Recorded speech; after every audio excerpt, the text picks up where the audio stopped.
Hello everyone and welcome back to Kartik biology classes. आपका Kartik biology classes में बहुत बहुत स्वागत है। आशा करता हूँ आप सब बड़े अच्छे होंगे, स्वस्थ होंगे और लॉकडाउन की स्थिति में अपनी पढ़ाई का काफ़ी अच्छा उपयोग कर रहे होंगे। अपनी किताबों का, आपके लेक्चर्स का आप काफ़ी अच्छी तरीके से उपयोग कर रहे होंगे। बड़ा ही कीमती समय है हमारे लिए, बड़ा ही इम्पोर्टेंट टाइम है, because in this time we have to get more information and get more knowledge, so that in coming days we are have only the time to discuss it verbally, solve your problems, not have the time to write the notes in the classrooms. So you have to study very keenly to be in touch, to be in contact with the regular studies. ठीक है, तो आज बेटा हम start करने जा रहे हैं क्लास 10th की जो बायोलॉजी है हमारा, उसका सेकंड चैप्टर हम स्टार्ट कर रहे हैं आज, कंट्रोल एंड कोऑर्डिनेशन।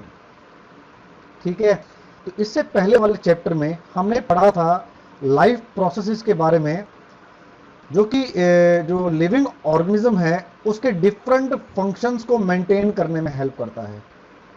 ठीक है, बॉडी के अंदर काफ़ी सारी मूवमेंट्स होती हैं। ठीक है, और ये मूवमेंट्स अकेले ह्यूमन बींग्स की नहीं है, अकेले एनिमल्स के अंदर नहीं होती है, ये प्लांट्स के अंदर भी हमें देखने को मिलती है।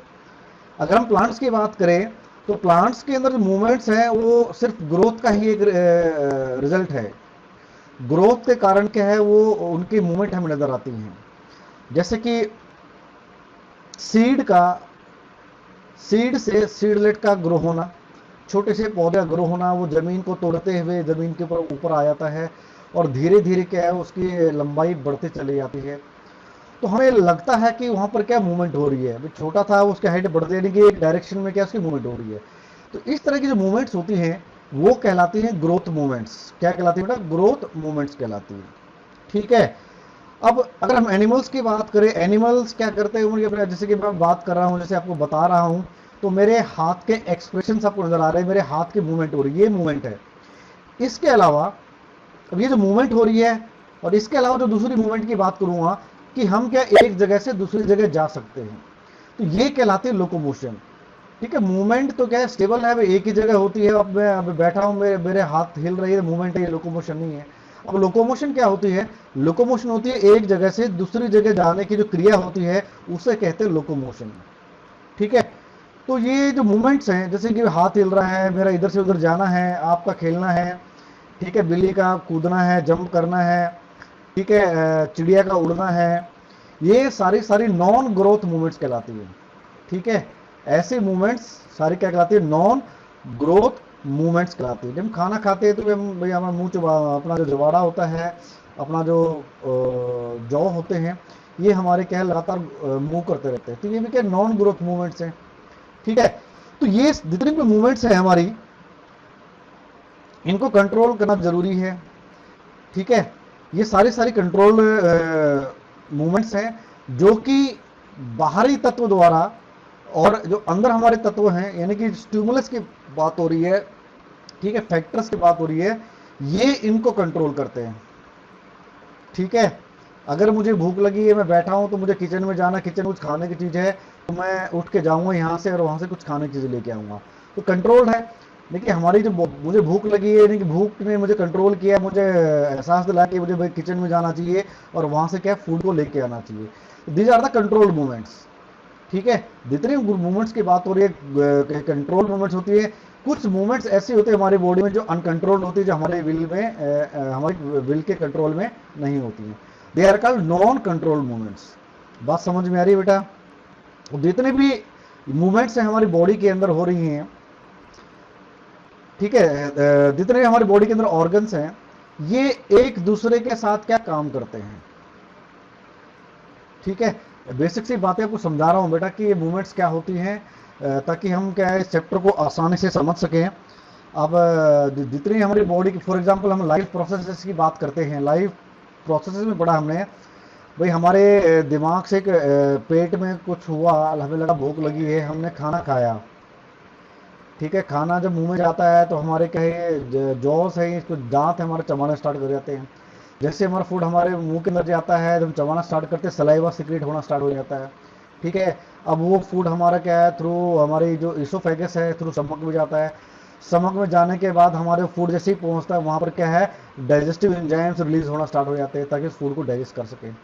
तो सारे के सारे कह दिए जाते कंट्रोल्ड मूवमेंट्स, कोऑर्डिनेट फंक्शन हो रहा है, यानी कि जितने भी ऑर्गन हैं सारे एक दूसरे के साथ मिलकर काम कर रहे हैं, ठीक है। ये कहलाती है कोऑर्डिनेशन। क्या कहलाती है बेटा? कोऑर्डिनेशन। बात समझ में आ रहे हो? ठीक है, यानी कि सारे सारे ऑर्गन्स हैं, सारे सारे पार्ट्स के एक दूसरे के साथ मिलकर काम कर रहे हैं और एक दूसरे के फंक्शंस को क्या है, कॉम्प्लीमेंट कर रहे हैं, उसको मदद कर रहे हैं, उसकी हेल्प कर रहे हैं, वो कहलाता है कोऑर्डिनेशन। क्लियर बेटा? और कंट्रोल क्या हुआ, कितने अमाउंट्स में क्या है वो कोई चीज सिक्रीट होनी है, कितने अमाउंट में कोई एंजाइम को रिलीज करना है, वो कहलाता है कंट्रोल, ठीक है। उस ऑर्गन के ऊपर क्या कंट्रोल है, वो ऑर्गन कितना एंजाइम्स को सिक्रीट करना है, वो कहलाता है कंट्रोल, ठीक है। तो कंट्रोल एंड कोऑर्डिनेशन का मतलब समझ में आएगा। कंट्रोल मतलब जितनी भी हमारी एक्टिविटीज है, जितनी हमारी मूवमेंट्स हैं, वो कंट्रोल कैसे होती हैं, और डिफरेंट जो हमारे बॉडी पार्ट्स हैं ये आपस में मिलकर काम कैसे करते हैं। ये जो मिलकर काम करने की जो प्रक्रिया है अलग अलग हमारी बॉडी के पार्ट्स की और ऑर्गन्स की, यही कहलाता है कोऑर्डिनेशन, ठीक है। यही कहलाता है कोऑर्डिनेशन। तो आज हम बात करने जा रहे हैं कंट्रोल एंड कोऑर्डिनेशन की, ठीक है। तो कोऑर्डिनेशन क्या है, जैसे कि मैंने आपको बताया बेटा, ऐसा प्रोसेस जिसके अंदर टू और more organs interact and complement the function of one another is called coordination. जैसा कि मैंने आपको एग्जांपल लेके बताया अभी आपको हमारे डाइजेस्टिव सिस्टम का, ठीक है। ये कंट्रोल्ड एक कोऑर्डिनेट फंक्शन है। फूड ने सलाइवा सिक्रेट कराया, भूख लगी, भूख ने क्या, खाने की इच्छा हुई, खाने से हमने क्या मुंह में लिया, सलाइवा निकला। सलाइवा जब हमारा जो प्री डाइजेस्टेड फूड हमारा जब जाता है स्टमक के अंदर, वहाँ पर एंजाइम सिक्रेट होते हैं, उसको और डाइजेस्ट करते हैं, ठीक है। तो ये सारे सारे क्या हैं, डिफरेंट ऑर्गन्स आपस में कोऑर्डिनेट करते हैं to complement the functions of each other. एक दूसरे के जो कार्य हैं उनको मदद करने के लिए, उनको बढ़ावा देने के लिए क्या, सारे जितने भी अंग हैं हमारे बॉडी के, वो सारे क्या है, काम करते हैं, वही कहलाता है कोऑर्डिनेशन, ठीक है। हमारी बॉडी में एक स्पेशलाइज्ड टिश्यूज होते हैं जो कंट्रोल एंड कोऑर्डिनेशन की जो एक्टिविटीज है इनको हेल्प करते हैं, इन एक्टिविटीज को कंट्रोल करने में हेल्प करते हैं, इन एक्टिविटीज को क्या है, कोऑर्डिनेट करने में हेल्प करते हैं, ठीक है। फॉर एग्जांपल अगर हम बात करें, हम स्पेशलाइज्ड हमारे जो कंट्रोल कोऑर्डिनेशन की बात करेंगे, तो हमारा है यहाँ पर एनिमल नर्वस सिस्टम। सबसे पहला टॉपिक हमारा एनिमल नर्वस सिस्टम। एनिमल्स में नर्वस सिस्टम क्या होता है, जो वो ये जो नर्वस सिस्टम है ये क्या हमारी बॉडी के डिफरेंट जो एक्टिविटीज हैं, डिफरेंट ऑर्गन्स हैं, इनको कंट्रोल करने में हेल्प करता है along with the endocrine glands, ठीक है। अकेला नर्वस सिस्टम कंट्रोल नहीं करता हमारी बॉडी के डिफरेंट फंक्शंस को, डिफरेंट एक्टिविटीज को, इसके साथ क्या है, एक एंडोक्राइन सिस्टम भी काम करता है। एंडोक्राइन सिस्टम वो सिस्टम है जिसके द्वारा हार्मोन हमारी बॉडी में सिक्रीट करते होते हैं। तो ये दोनों चीजें क्या करती है, हमारी बॉडी को कंट्रोल और कोऑर्डिनेशन में क्या करती है, हेल्प करती है, ठीक है। नर्वस सिस्टम भी, और साथ ही साथ क्या है, एंडोक्राइन जो सिस्टम है, जो हार्मोन सिक्रीट करते हैं, ऐसे ग्लैंड्स, उन्हें एंडोक्राइन ग्लैंड्स कहते हैं। वो जो सिस्टम है दोनों मिलकर हमारी बॉडी को क्या कंट्रोल करते हैं और डिफरेंट ऑर्गन्स को आपस में कोऑर्डिनेट करने का काम करते हैं, ठीक है बेटा। ठीक है, नर्वस एंड मस्कुलर टिश्यूज के द्वारा क्या है, जो कंट्रोल एंड कोऑर्डिनेट करने का काम करते हैं, दोनों के दोनों, नर्वस एंड मस्कुलर टिश्यू के द्वारा, ठीक है। जो नर्वस सिस्टम होता है हायर एनिमल्स के अंदर, जैसे कि हमारी बात करें, तो तीन मेन काम करता है बेटा। ये कौन कौन से काम करेगा? पहला तो होता है रिसीविंग का। पहला काम क्या है, रिसीविंग का काम करता है। रिसीविंग मीन्स बाहर से कोई एक स्टिमुलस लेगा, ये इनपुट लेगा बाहर से, ठीक है। फॉर एग्जाम्पल अगर हम बात करें कि बाहर हमें कुछ, हमें ज़्यादा गर्मी लगती है और नंगे पाँव हम होते हैं, तो हमारे पाँव में क्या है, गर्मी महसूस होती है, हमारे पाँव जलने लग जाते हैं। तो ये इनपुट हुआ, जो हीट थी वो इनपुट का काम कर रही है, ठीक है, हमारी बॉडी के अंदर इनपुट का काम कर रही है। और इनको इस जो स्टिमुलस को, हीट का जो स्टिमुलस है, इसको कौन रिसीव कर रहा है? वो कर रही है सेंसरी नर्व्स। कौन कर रही है? यहाँ पर लिखा भी हुआ सेंसरी नर्व्स। ठीक है, बात समझ में आ रही है? तो ये हीट एक तरह का स्टिमुलस है, एक तरह का इनपुट है, और उसको कौन रिसीव कर रहा है? सेंसरी नर्व्स कर रही है। अब ये सेंसरी नर्व्स क्या करती हैं? ये आगे इस इनपुट को भेज देती हैं ब्रेन के पास। जो सेकेंड स्टेप हमारा क्या होता है? प्रोसेसिंग का। क्या होता है? प्रोसेसिंग का। ठीक है, इन्होंने क्या किया, इन सेंसरी नर्व्स ने उस इनपुट को, जो हमारी बॉडी में इनपुट आया है किसके द्वारा? हीट के द्वारा, वो ब्रेन को भेज देती है। ब्रेन क्या करता है? इसको प्रोसेस करता है, इसको बारे में इसको समझता है किस तरह का ये स्टिमुलस है। उसके बाद क्या है, उसका ब्रेन रिस्पॉन्ड करता है। थर्ड स्टेप हमारा क्या है? रिस्पॉन्डिंग का होता है। ठीक है, 3 काम हो गए हमारे। पहले काम में हमारा क्या होगा? रिसीविंग होगा, इनपुट का रिसीविंग हुई, फिर वो इनपुट हमारा ब्रेन के पास गया, ब्रेन ने उसको प्रोसेस किया, उसको स्टडी किया, और उसके बदले में एक रिएक्शन आई ब्रेन से, उसे कहते हैं रिस्पॉन्डिंग, एक रिस्पॉन्स आई। और वो जो स्टिमुलाई है, ठीक है, जो रिस्पॉन्स ब्रेन से आई है, मोटर उन्हें क्या कहते हैं? Motor commands. क्या कहते हैं? मोटर कमांड्स कहते हैं। और वो मोटर नर्व्स के द्वारा बॉडी की सेल्स है वहां तक पहुंचा दी जाती है। ठीक है, यानी कि जो ब्रेन ने उस इनपुट को सेंस किया, उसको एनालाइज किया, एनालाइज करने के बाद उसने एक सिग्नल और भेजा, रिस्पॉन्स भेजी उस हमारी बॉडी के जो हमारा हिस्सा जहां पर हीट स्ट्रोक हुआ है, पाँव, नंगे पाँव की बात हो रही थी, तो नंगे पाँव की तरफ क्या है? एक सिग्नल भेजा जिसे हम रिस्पॉन्स कहते हैं। अब वो रिस्पॉन्स क्या करती है? हमारी बॉडी जो वो हिस्सा है, पाँव है, उन पाँव को क्या करती है? वहां से हटाने का काम करती है। ठीक है, हमारे पाँव सिकुड़ने लग जाते हैं, हमारे पाँव को हम क्या लगातार फटाफट उठाने लग जाते हैं। तो ये होती है रिस्पॉन्स। ये 3 काम होते हैं हमारे नर्वस सिस्टम के। पहला होता है रिसीविंग का, इनपुट मिलती है, उस इनपुट को सेंसरी नर्व्स द्वारा ब्रेन तक पहुंचाया जाता है, और ब्रेन उसको एनालाइज करती है। ठीक है, उसको समझती है, और समझने के बाद वो उल्टा एक मैसेज और भेजती है थ्रू मोटर नर्व्स द्वारा। किसके द्वारा बेटा? मोटर नर्व्स द्वारा वो वापस सिग्नल भेजती है जहां पर वो पॉइंट ऑफ एक्शन है, जहां पर इनपुट हमें मिला था। ठीक है, तो यहां से में एक बात क्लियर और होती है कि भाई हमारी बॉडी में 2 तरह की नर्व देखने को मिलेंगी। एक होती है सेंसरी नर्व जो इनपुट को लेके जाती है, दूसरी होती है मोटर नर्व जो आउटपुट को लेके आती हैं to the at the point of impact. बात क्लियर है?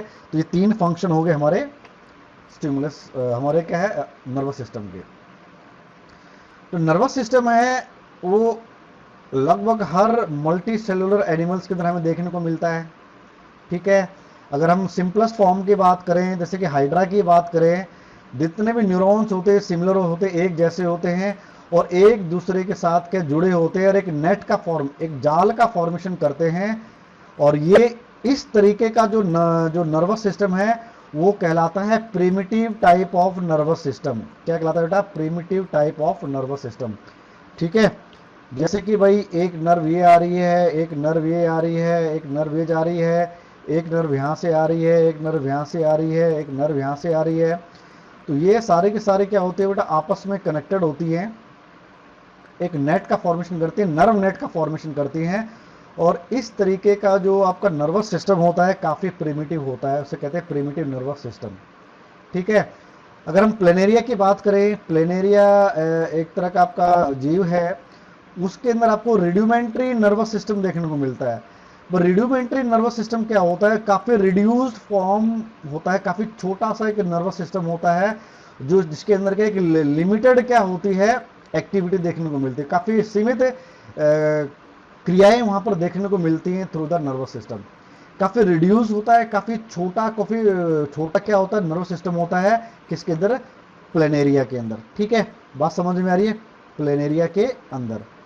ठीक है, only 2 nerve cords, 2 nerve cord होती हैं भाई, एक आपके ऊपर से आ रही होती है, एक हमारे क्या नीचे से आ रही होती है। Dorsal and ventral nerve cord आपको देखने को मिलती है। 9th क्लास से पढ़ा होगा आपने इन्वर्टिब्रेट्स के अंदर, वर्टिब्रेट्स में क्या प्रॉपर्टीज थी। ठीक है, तो वहाँ पर क्या है? डोर्सल नर्व कॉर्ड थी। तो यहाँ पर क्या 2 नर्व कॉर्ड आपको देखने को मिलती है जो बॉडी के साइड बाय साइड क्या रन करती हैं। काफ़ी रूडिमेंट्री होता है, काफ़ी छोटा होता है, काफ़ी रिड्यूस्ड होता है। In the case of planaria. अगर हम अर्थवॉर्म की बात करें, अर्थवॉर्म के अंदर और दूसरे जो हायर जो एनिमल्स जैसे कि फॉर एग्जांपल ह्यूमन बींग्स की बात करें, तो इनके अंदर क्या होता है, well developed nervous system is present. काफी एडवांस लेवल का क्या होता है, नर्वस सिस्टम प्रेजेंट होता है। ठीक है बेटा। अब हम कोऑर्डिनेशन एनिमल्स की बात करेंगे, तो एनिमल्स के अंदर क्या है, कोऑर्डिनेशन कैसा होता है। तो नर्वस सिस्टम के बारे में आप समझ गए होंगे कि नर्वस सिस्टम कितने जो डिफरेंट जो एनिमल्स हैं उनके अंदर किस तरीके का आपका नर्वस सिस्टम देखने को मिलता है, और नर्वस सिस्टम के क्या क्या फंक्शन हैं, जैसे कि रिसीविंग का है, रिस्पॉन्डिंग का है, सॉरी प्रोसेसिंग का है, और क्या है, रिस्पॉन्डिंग का। ठीक है। अब कोऑर्डिनेशन एनिमल्स के अंदर कोऑर्डिनेशन कैसे होता है, ठीक है, यानी कि डिफरेंट ऑर्गन्स आपस में कोऑर्डिनेट कैसे करते हैं, जो बॉडी के अंदर हमारे जो ऑर्गन्स हैं आपस में एक साथ मिलकर फंक्शन कैसे करते हैं, इसके बारे में हम बात करेंगे अभी। ठीक है। जो बॉडी के जो ऑर्गन्स होते हैं ये आपस में कोऑर्डिनेट कर कर आपस में फंक्शन करके एक हमारी बॉडी के अंदर क्या है, होम्योस्टेसिस मेंटेन करने का काम करते हैं। ठीक है।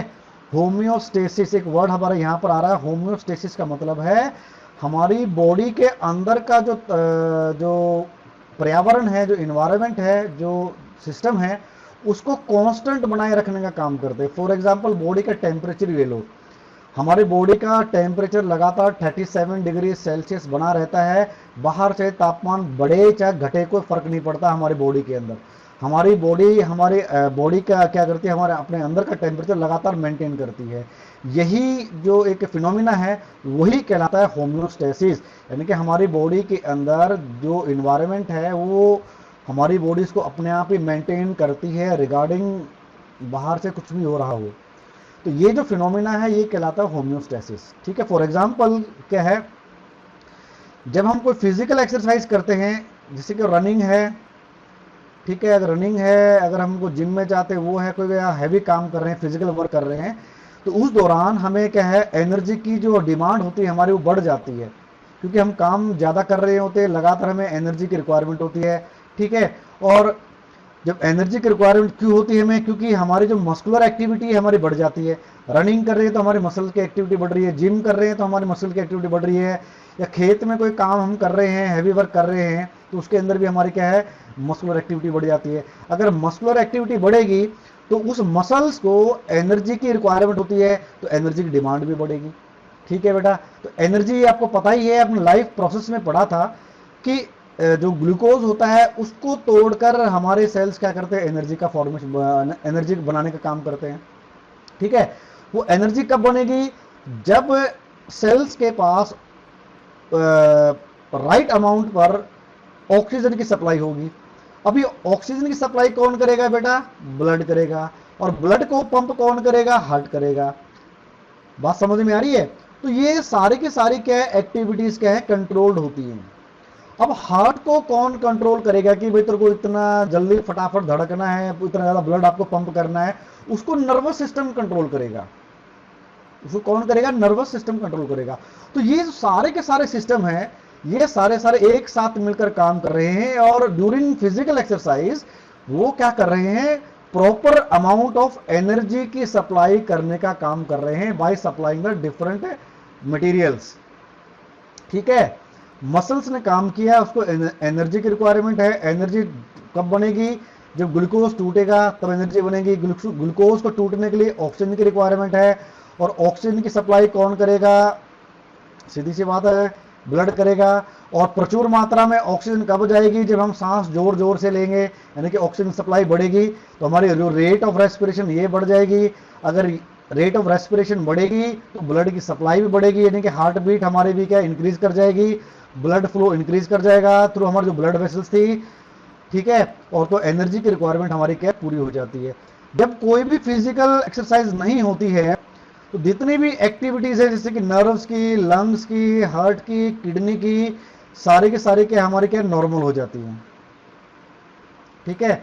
हम भाग कर आते हैं, भाग कर आने के बाद कुछ समय बाद हमारी जो सांस लेने की जो तेजी है, हमारी जो बॉडी का तापमान है, वो सारा क्या बेटा कम हो जाता है। ठीक है। ठीक है, बात समझ में आ रही है। तो सारे डिफरेंट ऑर्गन्स के आपस में काम कर रहे होते हैं। तो इसी तरीके से हमारे के अंदर क्या होता है, कोऑर्डिनेशन होता है डिफरेंट एक्टिविटीज का और डिफरेंट ऑर्गन्स का। तो हम बात करेंगे बेटा जो मेन जो पार्ट है हमारा इस चैप्टर का वो है हमारा नर्वस सिस्टम का है। तो सबसे पहले हम बात करेंगे structure of nerve cell. Nerve cell का स्ट्रक्चर कैसा होता है, ठीक है। और 9th क्लास में हमने पढ़ा होगा कि जो नर्व सेल होता है यानी कि न्यूरॉन, वो क्या होता है, structural and functional unit of nervous system होता है, ठीक है। क्या होता है बेटा, structural and functional unit of nervous system. क्यों होता है ये, क्योंकि जो हमारा नर्वस सिस्टम है वो इन्हीं नर्व सेल के द्वारा बना है। जैसे कोई घर बनता है ईंटों के द्वारा, भाई काफ़ी सारी ईंटें वहाँ ईंटें होती हैं, साथ में सरिये होते हैं, ठीक है, ये लगती है, तो वो एक स्ट्रक्चरल कंपोनेंट है घर का, उसके बिना घर नहीं बन सकता।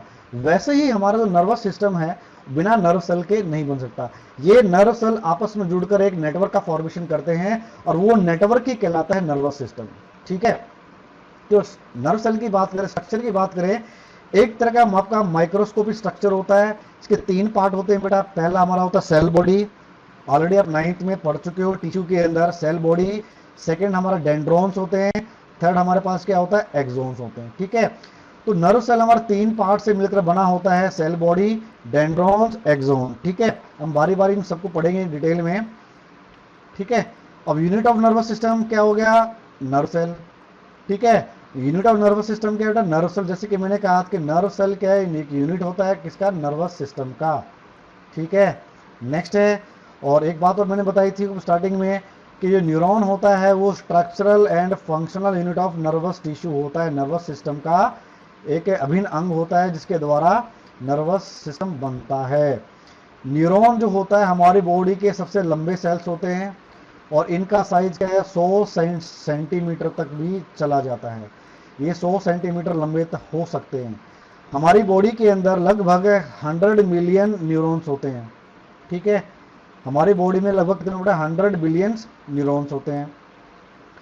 फुली फॉर्म्ड जो न्यूरॉन होते हैं वो कभी भी डिवाइड नहीं करते हैं और वो क्या इंटरफेस की स्टेज में रहते हैं थ्रू आउट द लाइफ, ठीक है। बात समझ में आ रही है भाई। इंटरफेस का मतलब है कि वो फर्दर डिवाइड नहीं करेंगे,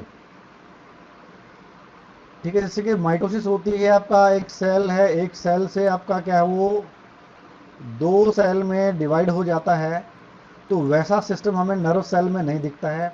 जब हम पैदा होते हैं तो फुली फॉर्म्ड नर्वस सिस्टम लेकर पैदा होते हैं। हमारे सारे नर्व सेल पहले से ही हमारे डेवलप हो चुके होते हैं। अगर पैदा होने के बाद नर्व्स डैमेज हो जाते हैं, नर्व सेल डैमेज हो जाते हैं, उनको हम दोबारा से रिपेयर नहीं कर सकते। वो अपने आप को रिपेयर भी नहीं कर सकते, नए सेल्स नर्व सेल भी नहीं बन सकते, ठीक है बेटा। बड़ा इंपॉर्टेंट पॉइंट है, इसको राइट डाउन कर लेना नोटबुक के अंदर कि नर्व सेल हमारा जब पैदा होते हैं हम कंप्लीट नर्वस सिस्टम लेके पैदा होते हैं। पैदा होने के बाद कोई भी नया नर्व सेल नहीं बनता है, ना ही अगर वो ना ही क्या होगा वो रिपेयर हो सकता है अगर वो डैमेज हो जाए, ठीक है। जितने भी इंफॉर्मेशन है हमारे इन्वायरमेंट से वो कौन डिटेक्ट करता है भाई, स्पेशलाइज्ड टिप्स, ठीक है। नर्व सेल्स की कुछ टिप्स होती हैं, जो स्पेशलाइज्ड टिप्स होती हैं वो डिटेक्ट करती हैं, वो महसूस करती हैं जितने भी इंफॉर्मेशन है बाहर से हमें मिलती है, ठीक है। वो नर्व सेल की स्पेशल टिप्स होती है जो क्या करती है बेटा, उसको डिटेक्ट करती हैं, क्लियर है। These receptors are usually located in our sense organs. जो ये रिसेप्टर्स हैं जो रिसीव करते हैं इंफॉर्मेशन को, ये हमारे सेंस ऑर्गन्स में प्रेजेंट होते हैं। जैसे कि ईयर, हमारे कान हमारे सुनने की मदद करते हैं। जब हम कोई बोलता है हमें सुनाई देता है तो हमारे कान में क्या होती है, टिम्पेनिक मेम्ब्रेन होती है, वो उसको सेंस करती है, वो आगे हमारे ब्रेन को भेजती है, ठीक है। तो सेंस करने का काम किसने किया बेटा, ईयर ने किया। नोज में हमारे क्या होते हैं, ओल्फैक्टरी रिसेप्टर्स होते हैं जो खुशबू को और बदबू को क्या करते हैं, सेंस करने का काम करते हैं। टंग की बात करें हमारे जीभ के ऊपर, ऑलरेडी हमने लाइफ प्रोसेसेस के अंदर पढ़ा था कि हमारी जीभ के ऊपर क्या होते हैं, टेस्ट के रिसेप्टर्स होते हैं जो फूड को टेस्ट करने में हेल्प करते हैं। जैसे कि भाई जो फूड है वो टेस्टी बना है या नहीं बना है, मीठा है, कड़वा है, चरचरा है, जैसा भी है, वो सारा काम कौन करता है? टंग के ऊपर रिसेप्टर्स होते हैं हमारे नर्व सेल्स के, जो उसको टेस्ट करने का काम करते हैं, उस स्टिमुलस को लेके जाने का काम करते हैं ब्रेन में, और ब्रेन वहां पर क्या सेंस करता है कि ये खाना कैसा है, टेस्टी है या फिर टेस्टी नहीं है, ठीक है ना, मीठा है या मीठा नहीं है, कड़वा है या कड़वा नहीं है, ठीक है। जैसे कोई कड़वी चीज हमारे मुंह जाती है हम थूक देते हैं, ये काम किसने किया? हमारे जीभ के ऊपर रिसेप्टर्स प्रेजेंट हैं जो उसको टेस्ट करते हैं, ठीक है बेटा। तो ये तो हो गया हमारा टंग के बारे में। अगर हमारी ह्यूमंस की बात करेंगे, हमारे ह्यूमंस के अंदर different types of specific receptors for detection of various external stimuli. हमारी जो ह्यूमन बींग्स की बात करें, हमारी बॉडी के अंदर के काफी सारे रिसेप्टर्स आपको देखने को मिलेंगे जो डिफरेंट टाइप्स ऑफ बाहरी जो स्टिमुलाई उनको सेंस करने का काम करते हैं। जैसे कि पहला हमारा है फोनो रिसेप्टर्स, हियरिंग का काम करते हैं, सुनने में मदद करते हैं, ठीक है। ओल्फैक्टरी रिसेप्टर्स की बात हुई थी, ओल्फैक्टरी क्या करते हैं? हमारे सूंघने में मदद करते हैं, ठीक है, खुशबू आ रही है, बदबू आ रही है, जैसा भी हमारा आ रहा है, ठीक है। गस्टेटरी की बात करें तो ये हमारे टच के लिए होते हैं बेटा, इनका मीनिंग ध्यान से आप नोट डाउन कर लेना। फोनो रिसेप्टर्स की बात करें तो ये हमारे हियरिंग के काम आते हैं, किसके काम आते हैं? हियरिंग, सुनने के काम आते हैं, ठीक है। ओल्फैक्टरी की बात करें, ओल्फैक्टरी हमारे किसके? स्मेल के होते हैं। गस्टेटरी हमारे किसके होते हैं? टच के होते हैं, आपके रिसेप्टर होते हैं। फोटो रिसेप्टर्स मतलब आपको सेंस ऑफ विजन प्रोवाइड करते हैं, देखने में मदद करते हैं फोटो रिसेप्टर्स, ठीक है बेटा। नेक्स्ट है thermo receptors. Thermo receptor means, thermo मतलब टेम्परेचर, ऐसे रिसेप्टर्स नर्व सेल्स के जो टेम्परेचर को सेंस करने का काम करते हैं, भाई गर्म है कि ठंडा है उसको सेंस करने का काम करते हैं, ठीक है। तो कुछ रिसेप्टर्स थे हमारी बॉडी के अंदर जो बड़े इंपॉर्टेंट हैं। फोनो रिसेप्टर्स हमारे सुनने में मदद करते हैं, sense of hearing. Olfactory smell के लिए। गस्टेटरी आपका होता है आपका टेस्ट के लिए, सॉरी टच का नहीं है, टेस्ट के लिए होता है ये। और फोटो रिसेप्टर्स की बात करें तो ये हमें देखने में मदद करते हैं। थर्मो रिसेप्टर्स की बात करें तो ये करते हैं हीट को सेंस करते हैं, टेम्परेचर को सेंस करते हैं, गर्म है कि ठंडा है। इसके अलावा थिग्मो रिसेप्टर्स भी होते हैं जो टच को सेंस करते हैं, भाई हमारी बॉडी को कोई चीज टच करती है तो हमें महसूस होता है कि हमारी बॉडी से कोई चीज टकराई है, वो होता है थिग्मो रिसेप्टर्स के द्वारा, ठीक है। तो काफी सारे रिसेप्टर्स हमें देखने को मिलते हैं हमारी बॉडी के अंदर, ठीक है, जो कि सेंस करते हैं डिफरेंट स्टिमुलाई को, ठीक है। अब यहाँ पे देख सकते हो बड़ा स्ट्रक्चर एक न्यूरॉन का। तो न्यूरॉन की बात हो रही थी, हमारे तीन पार्ट थे। हमारे ये जो पार्ट आपको दिख रहा है बेटा, ये आपकी है सेल बॉडी, जिसे हम साइटोन भी कहते हैं, और ये वाला जो हिस्सा आपका है ये है आपका एक्सॉन, ठीक है, क्लियर है बेटा। तो दो हिस्सों में बात हुई थी हमारी। तो ये ज़्यादा अगर हम बात करें मेन सेल बॉडी की बात करें तो ये बीच वाला जो हिस्सा आपका है यहाँ पर, ये है सेल बॉडी, ये है आपका एक्सॉन वाला हिस्सा, ठीक है। और ये जो पार्ट्स नजर आ रहे हैं यहाँ पर आपको, ये है डेंड्रॉन्स, ये क्या है? डेंड्रॉन्स या हम डेंड्राइट्स हम कह सकते हैं, ठीक है, डेंड्रॉन्स, क्लियर है बेटा। तो ये तीन हिस्से हम देखने को मिल रहे हैं। डेंड्राइट्स हमारे पास है, यहाँ पर सेल बॉडी या फिर साइटोन है, और यहाँ पर क्या हमारा एक्सॉन है, क्लियर है। न्यूक्लियस हमारा देखने को मिला, मेन जो बॉडी है किसकी? न्यूरॉन की, हमारी सेल बॉडी होती है। बीच में आपके क्या प्रेजेंट है? न्यूक्लियस प्रेजेंट है, ठीक है। और इसके चारों तरफ जो एक साइटोप्लाज्म प्रेजेंट है, इस साइटोप्लाज्म को हम कहते हैं न्यूरोप्लाज्म। क्या कहते हैं? न्यूरोप्लाज्म। क्या कहेंगे बेटा? इसको न्यूरोप्लाज्म के नाम से हम जानते हैं, ठीक है। इसको राइट डाउन कर लेना, न्यूरोप्लाज्म। और इसके अंदर क्या आपको देखने को मिलेंगे? काफी सारे स्ट्रक्चर देखने को मिलेंगे, जैसे कि राइबोसोम है, माइटोकॉन्ड्रिया है, ठीक है, गोल्गी बॉडीज हैं, और इसके अलावा निसिल ग्रेन्यूल्स, ठीक है, निसिल ग्रेन्यूल्स प्रेजेंट होते हैं। और इसके अलावा आपको न्यूरोट्यूब्यूल्स देखने को मिलेंगे, ठीक है, न्यूरो फिलामेंट्स आपको देखने को मिलेंगे इसके अंदर। जो न्यूरोट्यूब्यूल्स होते हैं, न्यूरोफिलामेंट्स होते हैं, वो सेल बॉडी के स्ट्रक्चर को मेंटेन करने का काम करते हैं। इसके अलावा जो मैंने बताया आपको निसिल ग्रेन्यूल्स, निसिल ग्रेन्यूल्स क्या करते हैं? ये प्रोटीन सिंथेसिस का काम करते हैं। ये माना जाता है एक तरह के राइबोसोम्स होते हैं जो प्रेजेंट होते हैं हमारे सेल बॉडी के अंदर। जैसे दूसरे सेल्स के अंदर राइबोसोम्स होते हैं जो प्रोटीन का फॉर्मेशन करते हैं, वैसे ही जो सेल बॉडी होती है, साइटोन होती है नर्व सेल की, इसके अंदर निसिल ग्रेन्यूल्स होते हैं, these are just like the ribosomes, जो प्रोटीन फॉर्मेशन काम करते हैं, ठीक है, प्रोटीन की सप्लाई करते हैं नर्व सेल को। और नर्व सेल की जो ग्लूकोज की सप्लाई है हमारे किसके द्वारा होती है, कार्बोहाइड्रेट के द्वारा होती है। क्लियर है बेटा, ये तो हो गया हमारा सेल बॉडी के बारे में।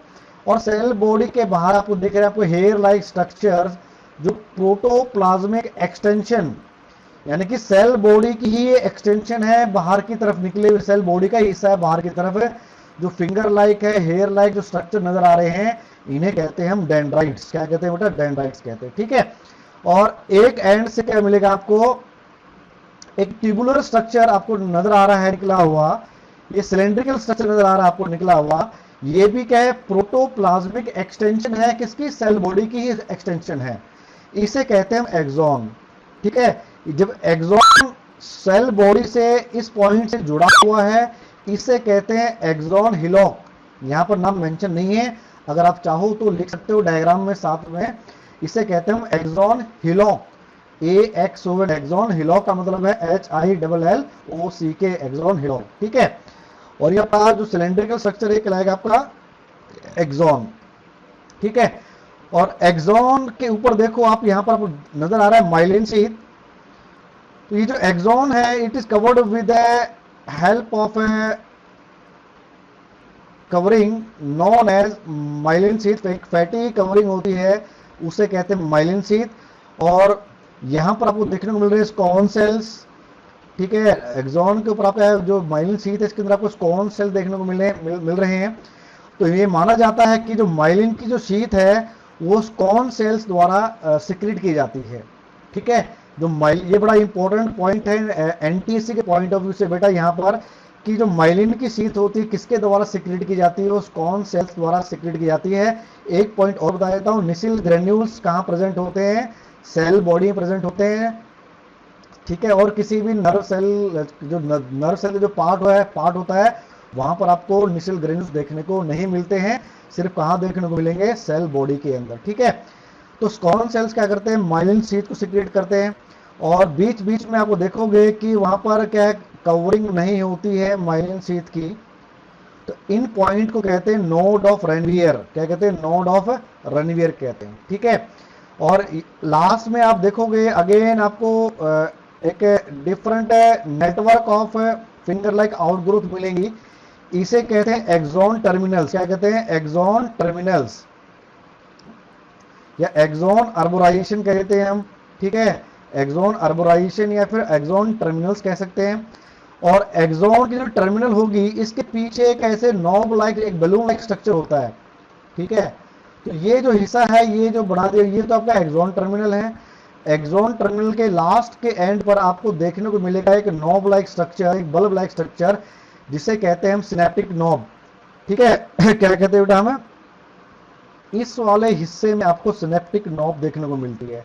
और इस सिनेप्टिक नॉब के अंदर आपको देखने को मिलेगा एक न्यूरोट्रांसमीटर। क्या देखने को मिलेगा, एक न्यूरोट्रांसमीटर देखने को मिलेगा। उसका नाम है एसिटिल कोलाइन। बड़ा इंपॉर्टेंट है, इसको नोट डाउन कर लीजिएगा बेटा, आगे भी हमारा आएगा ये, जब आप हम सिनेप्स के बारे में पढ़ेंगे। तो अभी भी आप उसको नोट डाउन कर सकते हो, आगे चल के मैं पूछूंगा भी। तो ये जो न्यूरोट्रांसमीटर प्रेजेंट होता है सिनेप्टिक नॉब के अंदर, और ये न्यूरोट्रांसमीटर का नाम क्या है, एसिटिल कोलाइन, एसिटाइल कोलाइन। क्लियर है बेटा, यहां तक ये तो स्ट्रक्चर हमारा न्यूरॉन का। अगर हम बात करें न्यूरॉन की, तो दो तरह के न्यूरॉन होते हैं बेटा यहाँ पर। एक होता है आपका ऐसा न्यूरॉन जिसके ऊपर माइलिन की शीट होती है, उसे कहते हैं myelinated nerve cell, myelinated neuron. और जिसके ऊपर माइलिन की शीट नहीं होती है, वो कहलाता है नॉन माइलिनेटेड न्यूरॉन। क्लियर है यहां तक, ठीक है। वैसे भी नर्व्स दो तरह के हम बता चुका हूं पहले, सेंसरी नर्व्स होती है और मोटर नर्व्स होती हैं। अब ये on the basis of sheath के बेस के ऊपर था ये, माइलिनेटेड एंड नॉन माइलिनेटेड, ठीक है। पहली बात हमने सेल बॉडी की, हम सारी बातें ऑलरेडी डिस्कस कर चुके हैं बेटा। ये इरेगुलर होती है, ओवल भी हो सकती है, स्टार शेप भी होती है, नहीं डिफरेंट शेप्स देखने को मिलती है। इसका डायमीटर कितना 13.5 mm होता है। इसके पास साइटोप्लाज्म होता है, न्यूक्लियस है, सेल मेम्ब्रेन होते हैं बाहर की तरफ, ठीक है। और साइटोप्लाज्म के अंदर क्या होता है, आपको माइटोकॉन्ड्रिया देखने को मिलता है, Golgi complex, ribosome, न्यूरोफिब्रिल्स, Nisal granules. ये सारी बातें हम ऑलरेडी बेटा डायग्राम में डिस्कस कर चुके हैं, तो ज़्यादा टाइम हम यहाँ पर देंगे नहीं। यहाँ पर एक चीज़ देखने लायक बात क्या है, यानी कि प्रेजेंस ऑफ जो निसल ग्रेन्यूल्स हैं and neurofibrils are characteristics of all neurons. तो इस बात को ध्यान रखना, जितने भी न्यूरॉन्स हैं उनके अंदर आपको क्या देखने को मिलेंगी, आपको निसल ग्रेन्यूल्स और न्यूरोफिब्रिल्स आपको देखने को मिलते हैं, ठीक है। नेक्स्ट डेंड्रॉन्स, डेंड्रॉन्स के बारे में बात हो चुकी बेटा हमारी। ये शॉर्ट फाइबरस टेपरिंग स्ट्रक्चर जो निकले होते हैं सेल बॉडी से, उन्हें कहते हैं हम डेंड्रॉन्स, ठीक है। डेंड्राइट्स के पास क्या होते हैं, न्यूरोफिब्रिल्स होते हैं, न्यूरोटिब्यूल्स होते हैं एंड निसिल ग्रेन्यूल्स हमें वहां पर देखने को मिलते हैं in the case of dendrites also. ये क्या करते हैं बेटा, ये नर्व इंपल्स को लेके आते हैं सेल बॉडी के पास, ठीक है। बाहर से ही सेंस करते हैं, डेंड्राइट्स के द्वारा ये सिग्नल को भेजते हैं किसके पास, सेल बॉडी के पास, ठीक है। नेक्स्ट हमारे पास क्या बेटा, एक्सॉन। एक्सॉन के बारे में हम डिस्कस कर चुके हैं कि long fibre of protoplasmic process होता है जो सेल बॉडी से निकला होता है। इसके पास आपको क्या देखने को मिलेगा, न्यूरोफिब्रिल्स एंड न्यूरोटिब्यूल्स देखने को मिलेंगे, मगर इसके पास निसल ग्रेन्यूल्स नहीं होते। तो अपने प्रोटीन की रिक्वायरमेंट के लिए ये डिपेंड करते हैं सेल बॉडी के ऊपर। इस बात को नोट डाउन कर लेना, एनटीएससी के पॉइंट ऑफ व्यू से काफ़ी इंपॉर्टेंट है कि जो एक्सॉन होता है अपनी प्रोटीन की रिक्वायरमेंट के लिए वो किस पे डिपेंड करते हैं, सेल बॉडी के ऊपर डिपेंड करते हैं, साइटोन पे डिपेंड करते हैं, क्योंकि इनके पास निसल ग्रेन्यूल्स नहीं होते। जो सेल मेम्ब्रेन होती है किसके, एक्सॉन की, उससे कहते हैं एक्सोलिमा, ठीक है। और साइटोप्लाज्म क्या कहलाता है उसका, एक्सोप्लाज्म। क्लियर है बेटा। और लास्ट में जो एक्सॉन एंड करता है एक्सॉन टर्मिनल्स में और टेलोडेंड्रिया में और टर्मिनल अर्बोराइजेशन। जैसा कि मैं ऑलरेडी बता चुका हूं कि एक्सॉन अर्बोराइजेशन या टर्मिनल अर्बोराइजेशन और टेलोडेंड्रिया भी इसको हम कह सकते हैं एक्सॉन की एंडिंग्स को, ठीक है। और लास्ट में मैंने आपको बताया था कि हर जो ब्रांच है बल्ब लाइक स्ट्रक्चर में एंड करती है, इससे क्या कहते हैं, सिनेप्टिक नॉब कहते हैं। और इस सिनेप्टिक नॉब के अंदर कुछ केमिकल्स होते हैं, उससे कहते हैं न्यूरो ट्रांसमीटर्स। क्या कहते हैं बेटा, न्यूरो ट्रांसमीटर, ठीक है। अब हम बात करेंगे ह्यूमन नर्वस सिस्टम के बारे में। जो ह्यूमन नर्वस सिस्टम है दो पार्ट्स में डिवाइड है बेटा, central nervous system and peripheral nervous system. Central nervous system कौन सा है, जो हमारी बॉडी के सेंटर से होते हुए जो गुजर रहा है, हमारा ब्रेन और उसके पीछे हमारे रीढ़ की हड्डी के अंदर एक स्पाइनल कॉर्ड होती है, बिल्कुल बीचों बीच होती है, सेंट्रल पार्ट में होती है हमारी बॉडी के पार्ट में, इसीलिए इसे कहते हैं सेंट्रल नर्वस सिस्टम।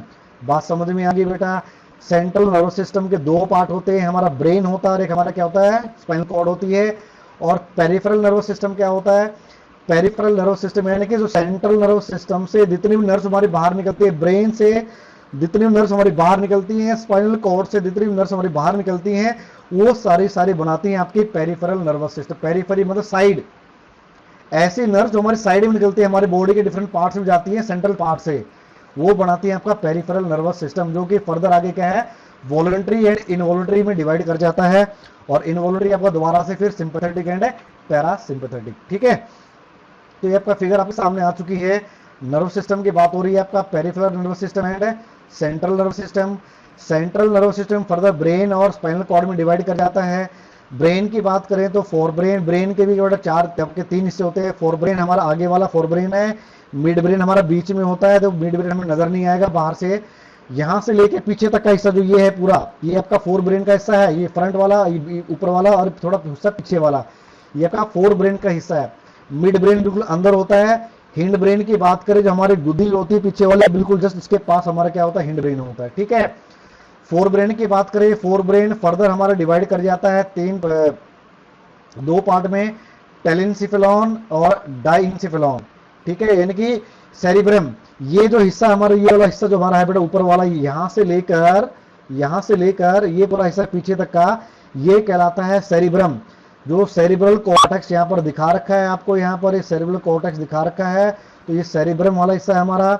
और बिल्कुल अंदर की तरफ जाएंगे, सेरिब्रम के नीचे एक हिस्सा होता है हमारा थैलेमस का, ठीक है, thalamus and thalamus.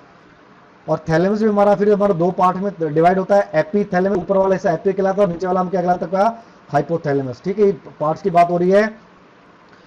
Mid brain की बात करें तो यहाँ पर क्या दो तरह का मिजनसिफेलॉन एंड मेटेनसिफेलॉन कहलाता है, pons cerebellum and tectum cerebellum कहलाता है। ठीक है, सॉरी ये एक ही पार्ट हमारा टेक्टम सेरिबेलम सेरिबेलम। तो यहाँ पर होता है क्या, हमारे चार पार्ट होते हैं हमारे यहाँ पर क्या है, एक एक्विडक्ट होती है जिसके थ्रू क्या है चार पोर्शन होते हैं एक्विडक्ट के, जिसके थ्रू क्या है नर्व्स क्या आपस में ट्रांसफर करते हैं, एक जगह से दूसरी जगह ट्रांसफर करती है। ठीक है, आपके फोर ब्रेन में जाती हैं, मिड ब्रेन से होते हुए हिंड ब्रेन में जाती हैं। तो एक ट्रैक का काम करता है, एक रास्ते का काम करता है आपका मिड ब्रेन। ठीक है, इसके अलावा अगर हम बात करें हिंड ब्रेन की, इसमें आपको तीन हिस्से मिलेंगे बेटा, पोनस मिलेगा, मेडुलो ऑब्लोगेंटा मिलेगा। ठीक है, आपको क्या मिलेगा, पोन्स मिलेगा, मेडुलो ऑब्लोगेंटा मिलेगा, और साथ में आपको क्या देखने को मिलेगा, सेरिबेलम। क्या देखने को मिलेगा आपको बेटा, सेरिबेलम आपको देखने को मिलेगा। ठीक है, इसमें आपका रहेगा पेरिफेरल की बात रहेगी बेटा। पेरिफेरल आपके दो तरह के होते हैं आगे, ऑटोनोमिक एंड सोमेटिक। ठीक है, और ऑटोनोमिक की बात करें तो sympathetic and parasympathetic type of nervous system. Somatic को हम वॉलंटरी नर्वस सिस्टम कहते हैं क्योंकि ये हमारे कंट्रोल में होता है, और ऑटोनोमिक हमारे कंट्रोल में नहीं होता, इसको नॉन वॉलंटरी नर्वस सिस्टम भी कहते हैं। ठीक है बेटा, तो हम बात करने जा रहे हैं सेंट्रल नर्वस सिस्टम की। तो जैसे कि ऑलरेडी मैंने बताया था कि सेंट्रल नर्वस, और शॉर्ट फॉर्म में सीनस कहते हैं, इसके पास क्या होता है, ब्रेन एंड स्पाइनल कॉर्ड। इसके पास क्या होती है बेटा, ब्रेन एंड स्पाइनल कॉर्ड होती है। और ये जो हमारा जो ब्रेन है, जो आपका स्पाइनल कॉर्ड है, बाहर से कवर्ड होती है with the help of axial skeleton. ठीक है, ब्रेन के ऊपर हमारे ऊपर क्या है कि हड्डियों का ढांचा होता है जो हमारे ब्रेन को प्रोटेक्ट करता है। और जो हमारी स्पाइनल कॉर्ड होती है, स्पाइनल कॉर्ड भी हमारी कवर्ड होती है विद द हेल्प ऑफ आपकी जो रीढ़ की हड्डी होती है उससे कवर्ड होती है। ठीक है, क्लियर है बेटा।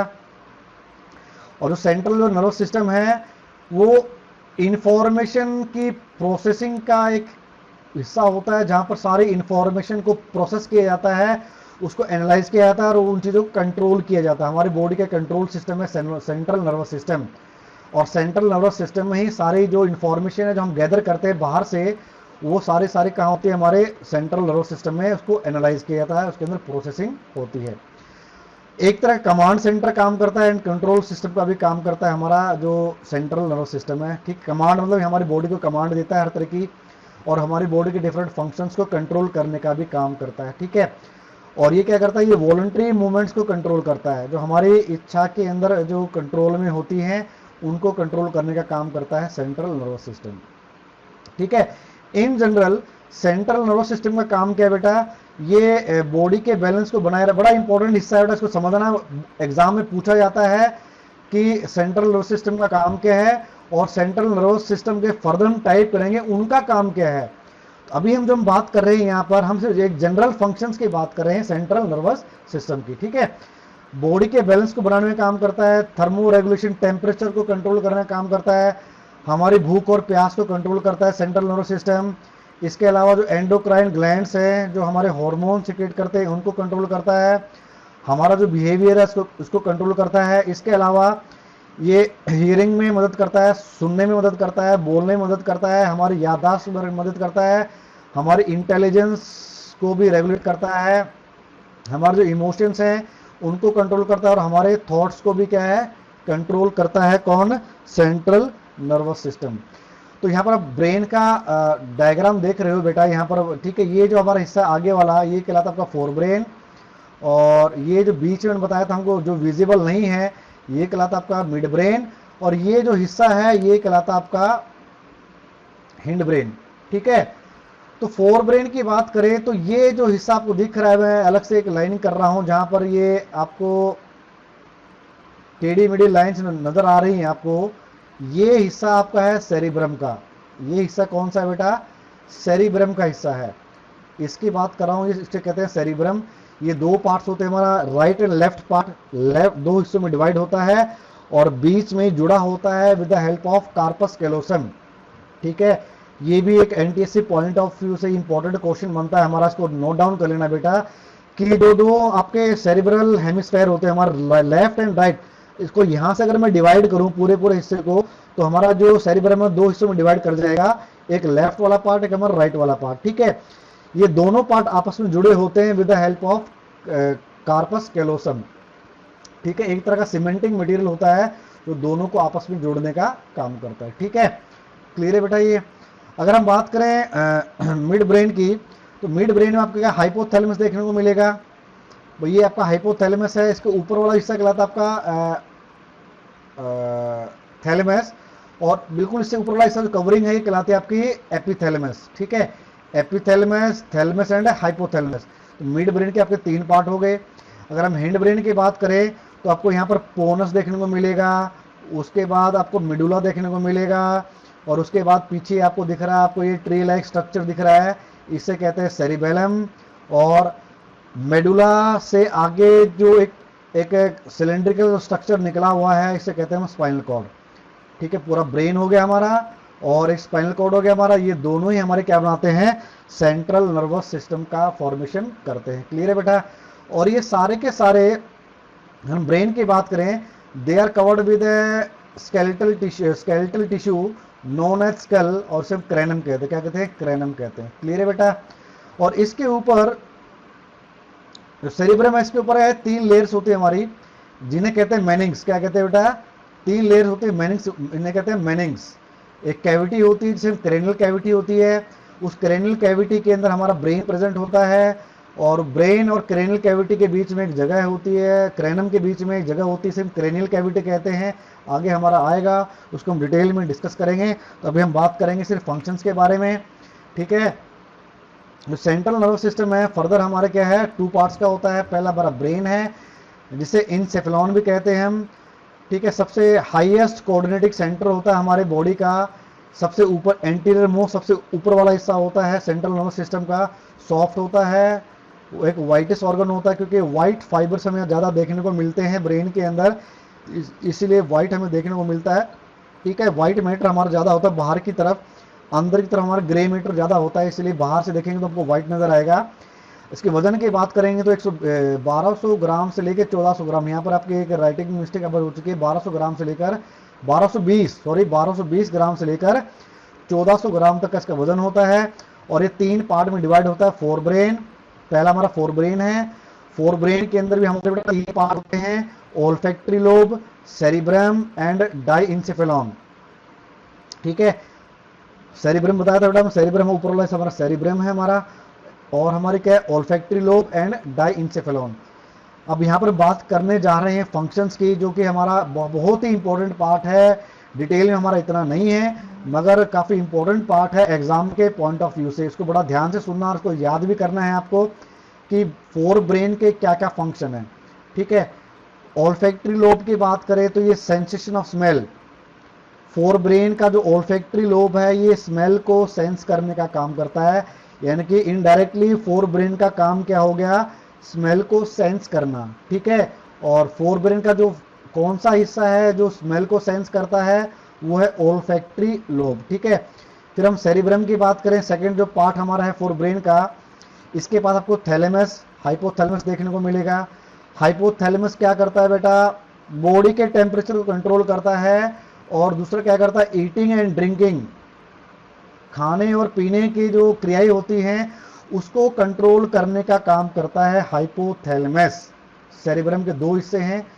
ठीक है, थैलेमस। अब थैलेमस की बात करें तो थैलेमस क्या करता है, एक तरह का रिसेप्शन का काम करता है। जैसे हमारे स्कूल पे क्या है, रिसेप्शन है, तो कोई भी बाहरी व्यक्ति आता है तो पहले रिसेप्शन पर आता है, वो पूछता है कि मुझे, वो रिसेप्शन पे जो आदमी बैठा होता है वो पूछता है भाई आपको किससे मिलना है, क्या काम है, फिर वो मैसेज आगे पहुंचाता है, उसके बाद ही कोई कार्रवाई होती है।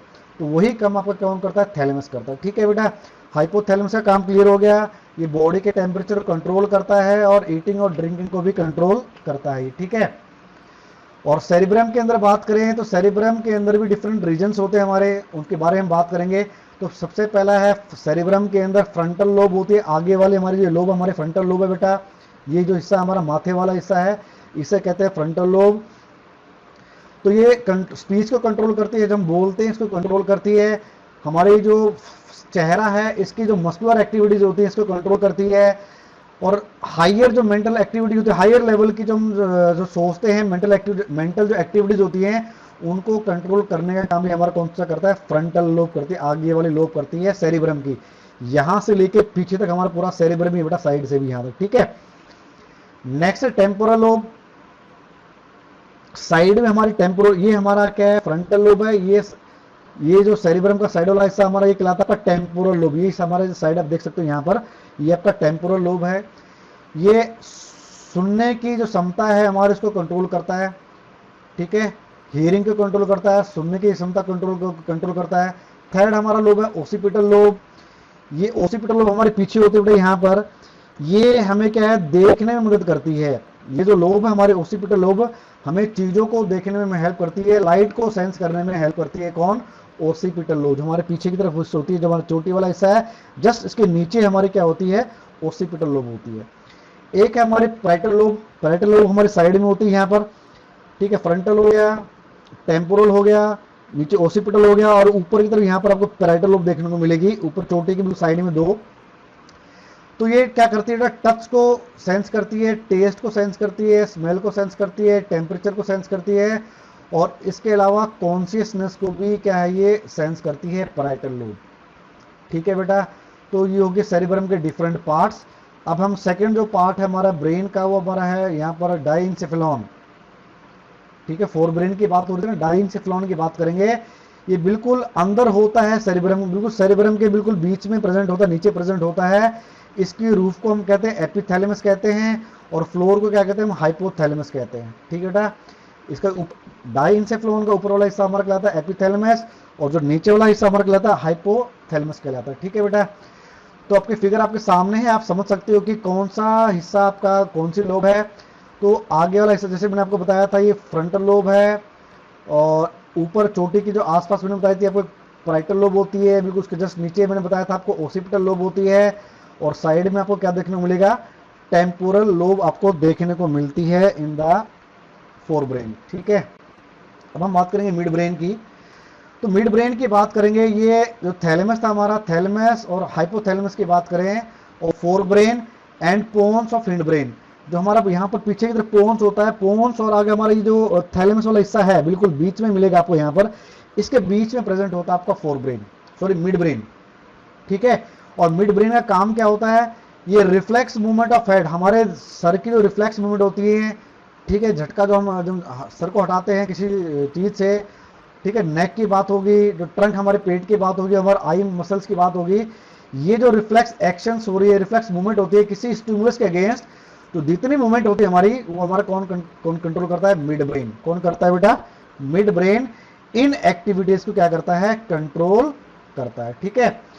अब आप बात करते हैं बेटा हम किसकी, हिंड ब्रेन की बात करेंगे। लास्ट पार्ट हमारा है ये ब्रेन का, हिंड ब्रेन, ठीक है। तो हिंड ब्रेन हमारा तीन हिस्सों में होता है, हमारा पोनस, सेरिबेलम एंड मेडुला ओब्लोंगेटा। पोनस की बात करें, पोनस क्या करता है, एक फाइबर, पोनस के पास क्या होता है, कुछ फाइबर के ट्रैक्स होते हैं।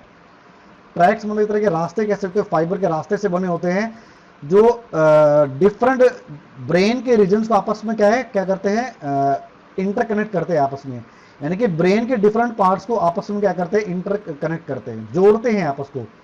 पोन्स के पास कुछ ट्रैक्स होते हैं, फाइबर के ट्रैक्स होते हैं, जो ब्रेन के डिफरेंट पार्ट्स को आपस में जोड़ने का काम करते हैं। और इसका फंक्शन क्या है, इसका फंक्शन है रेस्पिरेशन को रेगुलेट करना, रेस्पिरेशन को कंट्रोल करना, ठीक है। नेक्स्ट हमारे पास सेरिबेलम है। अब सेरिबेलम का काम क्या होता है, हमारा डायग्राम भी आएगा, डायग्राम है, आप डायग्राम में से हम देखेंगे।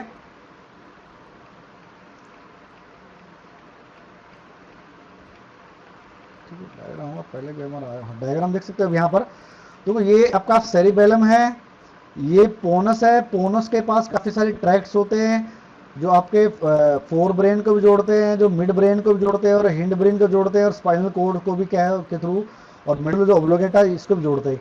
ये जो फाइबर मैंने बना दिए, ये कहलाते हैं ट्रैक्ट्स, ठीक है।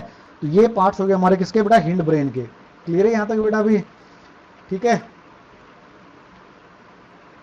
पोनस का हो गया। हमारे सेरिबेलम की बात करें, तो सेरिबेलम क्या करता है, मस्कुलर एक्टिविटी को कंट्रोल करता है, और इस साथ ही साथ हमारी बॉडी के इक्विलिब्रियम को, हमारी बॉडी के बैलेंस को क्या बनाने में हेल्प करता है। सेरिबेलम जो ट्री लाइक स्ट्रक्चर था, वो सेरिबेलम वो हमारी बॉडी के बैलेंस को बनाए रखता है। जैसे कि जब हम पेंसिल या पेन को उठाते हैं उस दौरान हमारी बॉडी का बैलेंस बनाए रखना, हम साइकिल को चलाते हैं उस दौरान हमारी बॉडी को बैलेंस बनाए रखना, चलते समय इन स्ट्रेट लाइन हम सीधे लाइन में चले, हम गिरे ना, कहीं पर लेफ्ट साइड में गिरे ना, तो उस दौरान भी हमारे बॉडी के बैलेंस बनाए रखने में सेरिबेलम क्या करता है, हेल्प करता है। नेक्स्ट हमारे पास क्या है, मेडुला ऑब्लोंगेटा, ठीक है, जो कि स्पाइनल कॉर्ड को कनेक्ट करता है with the different parts of the brain, ठीक है। मेडुला ऑब्लोंगेटा क्या करता है, स्पाइनल कॉर्ड को पोनस के द्वारा फोर ब्रेन से क्या करता है, कनेक्ट करने में हेल्प करता है। तो इसके मेन फंक्शंस क्या हैं मेडुला ऑब्लोंगेटा के, ये रेस्पिरेशन को कंट्रोल करता है, कार्डियोवास्कुलर एक्टिविटीज यानी हमारी जो हार्ट बीट है उसको कंट्रोल करता है। इसके अलावा गास्ट्रिक सिक्रेशंस यानी कि हमारे स्टमक है उसके अंदर जो एंजाइम्स की सिक्रेशंस होती हैं उसको कंट्रोल करता है मेडुला ऑब्लोंगेटा। इसके अलावा ये स्वेलोइंग, किसी चीज़ को निगलने में जब निकलते हैं उसको कंट्रोल करता है, स्नीजिंग छींकने को कंट्रोल करता है, खांसी के दौरान ही कंट्रोल करता है, और वोमिटिंग की जो एक्टिविटीज़ होती हैं इनको क्या करता है मेडुला ऑब्लोंगेटा आपस में कंट्रोल करता है, ठीक है। तो ये तो हो गया फंक्शंस के बारे में हिंड ब्रेन के। अब हम बात करेंगे स्पाइनल कॉर्ड के बारे में, जो आपका सेंट्रल नर्वस सिस्टम का सेकंड जो पार्ट है स्पाइनल कॉर्ड, इसके बारे में बात करेंगे। स्पाइनल कॉर्ड क्या करती है, हमारी ब्रेन का जो बेस है वहां से लेकर जो हमारी सेकंड लंबर जो वर्टिब्रा है हमारे, यानी कि पीठ से होते हुए बिल्कुल अगर हम नीचे आ जाए कमर तक, वहां पर हमारा लंबर वाला हिस्सा होता है, उसके सेकंड लंबर वर्टिब्रा तक है, ये होती है हमारी स्पाइनल कॉर्ड, ठीक है। उसकी लंबाई की बात करें तो 42 से 45 सेंटीमीटर लंबी होती है, और जो डायमीटर है वो अलग अलग पार्ट्स के अंदर डायमीटर्स का बेटा क्या होता है, अलग अलग होता है, ठीक है।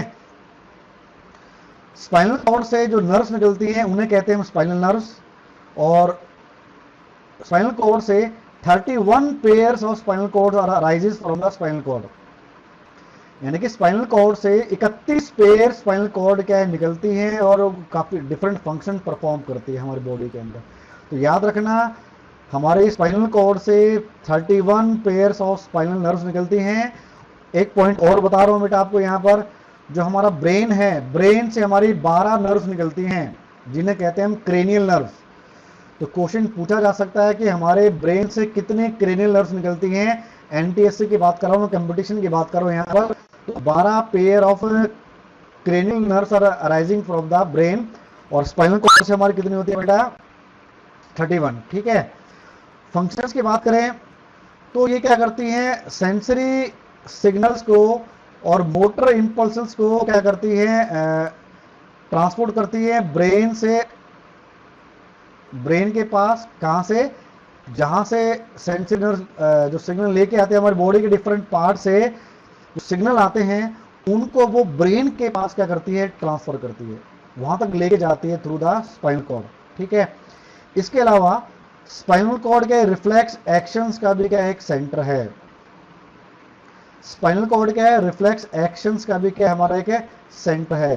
तो रिफ्लेक्स एक्शंस के बारे में बात करेंगे नेक्स्ट लेक्चर में, ठीक है। तो ध्यान बनाए रखना कि रिफ्लेक्स एक्शन को कौन कंट्रोल करता है, स्पाइनल कॉर्ड करती है। हमारी जो ब्रेन अगर सारे फंक्शंस को कंट्रोल नहीं कर सकते, सारे फंक्शन हमारे ब्रेन कंट्रोल करेगा तो हम पागल भी हो सकते हैं। तो इसीलिए कुछ फंक्शन हमारे क्या है, स्पाइनल कॉर्ड क्या है कंट्रोल करती है, जो कि मैं यहाँ बात कर रहा हूँ रिफ्लेक्स एक्शंस की। कुछ ऐसे रिफ्लेक्स एक्शंस हैं जो सिर्फ स्पाइनल कॉर्ड ही क्या करती है, कंट्रोल करती है, ठीक है। तो आप देख सकते हो ये आपका सेंट्रल नर्वस सिस्टम, ऊपर ब्रेन है, और ब्रेन के बेस से क्या निकली हुई है, आपके स्पाइनल कॉर्ड निकली हुई है। तो यहाँ पर आप देख सकते हो जितने भी नाम आप ऐसे हमारे एग्जाम पॉइंट ऑफ हमारे इंपॉर्टेंट नहीं है, 10th क्लास के लिए ज़्यादा इंपॉर्टेंट है नहीं हमारे। तो यहाँ पर 31 पेयर्स ऑफ क्या है बेटा, spinal nerves are there, 31 pair आपको नजर आ रहे हैं यहाँ पर स्पाइनल नर्व्स, ठीक है। नेक्स्ट हम बात करेंगे अब पेरिफेरल नर्वस सिस्टम की। पेरिफेरल नर्वस सिस्टम की बात करें तो ये वो नर्वस सिस्टम है जो ब्रेन और स्पाइनल कॉर्ड्स के द्वारा जो नर्व्स निकलती हैं वो नर्व्स क्या बनाती हैं, आपका पेरिफेरल नर्वस सिस्टम, ठीक है बेटा। बात समझ में आ रही है, पेरिफेरल नर्वस सिस्टम क्या है, इनकी ब्रेन से और स्पाइनल कॉर्ड से जो नर्व्स निकलती हैं, ये जो नर्व्स क्या बनाती हैं, ये नर्व्स मिलकर पेरिफेरल नर्वस सिस्टम का फॉर्मेशन करती हैं। और पेरिफेरल नर्वस सिस्टम आगे दो डिविजन्स में डिवाइडेड है, voluntary nervous system and involuntary nervous system, जिसे ऑटोनोमस नर्वस सिस्टम के नाम से भी हम जानते हैं। वॉलंटरी नर्वस सिस्टम वो नर्वस सिस्टम है जो ऐसा सिस्टम जिसको हम कंट्रोल कर सकते हैं, हमारी विल के कंट्रोल में है, वो नर्वस सिस्टम कहलाता है वॉलंटरी नर्वस सिस्टम। ठीक है। और इनवॉलंटरी नर्वस सिस्टम की बात करें, वॉलंटरी मतलब जैसे कि अगर हमारी जो मसल्स है, हम अगर हमें एक जगह से दूसरी जगह जाना है, तो ये जो लोकोमोशन है, तो ये भी नर्वस सिस्टम द्वारा कंट्रोल होता है। इस तरह की जो मूवमेंट होती हैं, ये वॉलंटरी नर्वस सिस्टम द्वारा कंट्रोल होती है। बात समझ में आ रही है? ठीक है। अगर मेरी इच्छा हो रही है कि भाई मैं कोई पेन उठा के काम करने लग जाऊं, तो ये जो मैंने पेन उठाया और पेन उठा के अपना काम करने लग गया, तो ये जो एक्टिविटी है, ये वॉलंटरी नर्वस सिस्टम के कंट्रोल के अंडर होती है। इसीलिए इसे कहते हैं वॉलंटरी नर्वस सिस्टम कहते हैं। ठीक है। इनवॉलंटरी की बात करें तो ये हमारे कंट्रोल में नहीं होता है। फॉर एग्जाम्पल, जैसे कि जब हम खाना निगलते हैं, जो खाना हमारा फूड पाइप से इसके जरिए होते हुए हमारे स्टमक में जाता है, हम अपने फूड को अपने फूड पाइप के बीच में नहीं रोक सकते। हम हमारे दिल को धड़कना नहीं रोक सकते हम। ठीक है। बात समझ में आ रही है बेटा? तो ये जो सिस्टम है सारा, जिसको हम कंट्रोल नहीं कर पाते, वो हमारा किसके अंदर आता है? इनवॉलंटरी नर्वस सिस्टम के अंदर आता है। ठीक है। ये फर्दर हमारा दो टाइप्स का होता है, sympathetic and parasympathetic type of nervous system. ठीक है। इतनी डिटेल हमारी आगे है नहीं हमारी। तो इनवॉलंटरी जो नर्वस सिस्टम है, अगेन फर्दर डिवाइड होता है parasympathetic and sympathetic type of nervous system. ठीक है। तो यहां पर आप देख सकते हो सारे आपको पेरिफेरल नर्वस सिस्टम दिख रहा है। तो ये ब्रेन है, ब्रेन से आप देख सकते हो यहाँ पर क्रेनियल नर्व्स निकली हुई हैं। ठीक है। और ये आपका स्पाइनल कॉर्ड है, स्पाइनल कॉर्ड से बॉडी के अंदर डिफरेंट क्या है, आपकी स्पाइनल नर्व्स निकली हुई हैं यहाँ से। ठीक है। और इन नर्व्स के थ्रू भी आगे और फर्दर नर्व्स निकली हुई हैं। तो ये जो नर्व्स हैं, ये सारी नर्व्स क्या बनाते हैं बेटा? पेरिफेरल नर्वस सिस्टम को बनाने का काम करती हैं। यहाँ से एक पॉइंट और बता देता हूँ बेटा आपको, यहाँ पर एक उसको आपकी नोटबुक में राइट डाउन कर लेना, क्योंकि एनटीएससी के पॉइंट ऑफ व्यू से काफ़ी इंपॉर्टेंट है। ये जो सियाटिक नर्व है, जो मैंने अभी सर्कल करी है, ये सियाटिक नर्व हमारी बॉडी की सबसे बड़ी नर्व होती है। ठीक है बेटा, याद रहेगी यहाँ तक बेटा। ये जो सियाटिक नर्व होती है हमारी बॉडी की सबसे बड़ी नर्व होती है, और जो वेगस नर्व होती है हमारी बॉडी की सबसे ठीक है, याद रहेगा बेटा। जो सियाटिक नर्व है हमारी बॉडी की सबसे बड़ी नर्व होती है। और आपके लिए काम मैं दे रहा हूं कि आपको ये बताना है कि हमारी बॉडी की सबसे छोटी नर्व कौन सी है। बड़ी तो मैंने बता दी आपको, सियाटिक नर्व होती है, मगर सबसे छोटी नर्व कौन सी है, आपको मुझे ये होमवर्क में लिख के भेजना है। Shortest nerve in our body. ठीक है। तो आज के लिए बस इतना ही। नेक्स्ट लेक्चर बेटा हम बात करेंगे किसके बारे में? रिफ्लेक्स एक्शंस के बारे में, रिफ्लेक्स आर्क के बारे में, डिफरेंट टाइप्स ऑफ जो आपके जो मूवमेंट्स है उसके बारे में बात करेंगे। और साथ ही हम बात करेंगे ब्रेन के बारे में। ब्रेन जो होता है हमारा, वो सेफ कैसे रहता है, उसको सेफ्टी कौन प्रोवाइड करता है। ठीक है। उसके अंदर डिटेल थोड़ा स्ट्रक्चर जानेंगे उसका, और साथ में जानेंगे कि जो इलेक्ट्रिकल सिग्नल है वो हमारे नर्वस सिस्टम के अंदर एक पॉइंट से दूसरे पॉइंट तक कैसे ट्रेवल करती है। जो इंफॉर्मेशन है वो हमारे हाथ से लेकर हमारे ब्रेन तक, ब्रेन से वापस हमारे हाथ तक कैसे ट्रेवल करती है। तो ऐसी ही इंटरेस्टिंग जानकारी के लिए आप जुड़े रहिए हमारे साथ कार्तिक बायोलॉजी क्लासेस के साथ। ठीक है। लाइक करना, सब्सक्राइब करना, शेयर करना भूलें अपने दोस्तों के साथ। तब तक के लिए आपका दिन क्या हो, शुभ रहे। Have a nice day.